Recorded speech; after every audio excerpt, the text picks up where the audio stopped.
রাজধানীর সচিবালয়ে অনুষ্ঠিত আন্তঃমন্ত্রণালয় সভা থেকে বড় ধরনের ঘোষণা এসেছে নদী ও খাল ব্যবস্থাপনা নিয়ে। জাতীয় পর্যায়ে নদী, খাল ও জলাধার খনন এবং পুনঃখনন কর্মসূচি শিগগিরই শুরু হচ্ছে বলে জানিয়েছেন পানি সম্পদ মন্ত্রী শহীদউদ্দিন চৌধুরী এনে। তিনি বলেন, কর্মসূচি শুরু হওয়ার পর সর্বোচ্চ 180 দিনের মধ্যে এর উল্লেখযোগ্য অগ্রগতি দৃশ্যমান করার লক্ষ্য নির্ধারণ করা হয়েছে। আবাসনে আস্থার আদর্শ, নতুন ধরা, নতুন প্রজন্মের নতুন পৃথিবী।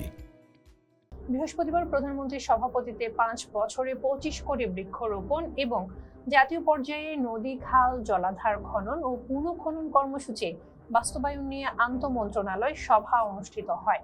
সভা শেষে সাংবাদিকদের সঙ্গে কথা বলেন মন্ত্রী। পানি সম্পদ মন্ত্রী জানান, দীর্ঘদিন ধরে খাল খনন ও রক্ষণাবেক্ষণ না হওয়ায় দেশের বিভিন্ন অঞ্চলে জলাবদ্ধতা, পানির সংকট এবং সেচ সুবিধার ঘাটতি দেখা দিয়েছে। তিনি বলেন, সাবেক রাষ্ট্রপতি জিয়াউর রহমানের সময় এই ধরনের কর্মসূচি বড় আকারে বাস্তবায়ন হয়েছিল। সেই ধারাবাহিকতায় নতুন করে উদ্যোগ নেওয়া হচ্ছে। মন্ত্রী আরো বলেন, নির্বাচনী ইশতেহারে প্রধানমন্ত্রী তারেক রহমান খাল খনন ও পুনঃখনন কার্যক্রম জোরদারের অঙ্গীকার করেছিলেন। সেই প্রতিশ্রুতি বাস্তবায়নের অংশ হিসেবেই এই কর্মসূচি নেওয়া হচ্ছে, যাতে কৃষি, পরিবেশ ও স্থানীয় জনজীবনে ইতিবাচক পরিবর্তন আসে। এই কর্মসূচি বাস্তবায়নে পানি সম্পদ, স্থানীয় সরকার, কৃষি এবং দুর্যোগ ব্যবস্থাপনা এই 4 মন্ত্রণালয় যৌথভাবে কাজ করবে বলে জানান তিনি। আগামী সপ্তাহের মধ্যে চূড়ান্ত পরিকল্পনা ও শুরুর তারিখ নির্ধারণ করা হবে।